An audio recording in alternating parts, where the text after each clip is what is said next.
ঝলমলে রৌদ্র উজ্জ্বল সেই দিনটা শুরু হয়েছিল। সেদিন চলে গিয়েছিলাম নৈহাটি। দুপুরবেলা সেদিন রেস্তোরাঁতে খাওয়া দাওয়া করতে বেরিয়ে পড়েছিলাম। সঙ্গে ছিলেন মা বাপি। তারপর রেস্তোরাঁতে গিয়ে সুন্দর পঞ্চব্যঞ্জনে খাবার খেয়ে চলে গিয়েছিলাম। সেদিন মণ্ডপে মণ্ডপে ঠাকুর এসে গেছে। সেই দিনটি ছিল পঞ্চমীর দিন।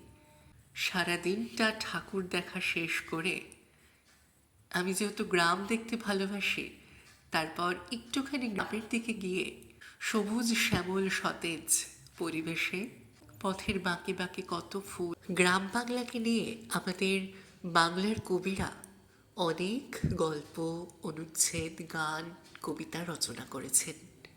সেই বাংলার মাটি, বাংলার জল, বাংলার বায়ু সমস্তটাই পরিশুদ্ধ, এবং এই শ্যামল সবুজ নীলিমায় নিজেকে মেলে ধরতে বড্ড ইচ্ছে করে। কাশফুলের শুভ্রতায় সুন্দরভাবে সেজে ওঠে প্রকৃতি।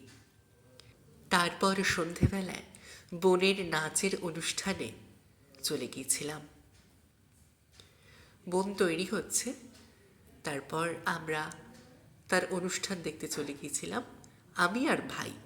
ভাই আমার অনেক দূরে থাকে।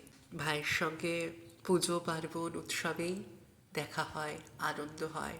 আর অনেকটা প্রাণবায়ু সঞ্চয় করে রাখি, যাতে পরবর্তীতে ওষুধের মতো কাজ করে। ভাই আমার বন্ধু। তারপর বোনকে নাচের অনুষ্ঠানের পর একটি আবৃত্তি পরিবেশনের জন্য আবৃত্তির সে মঞ্চস্থ করল।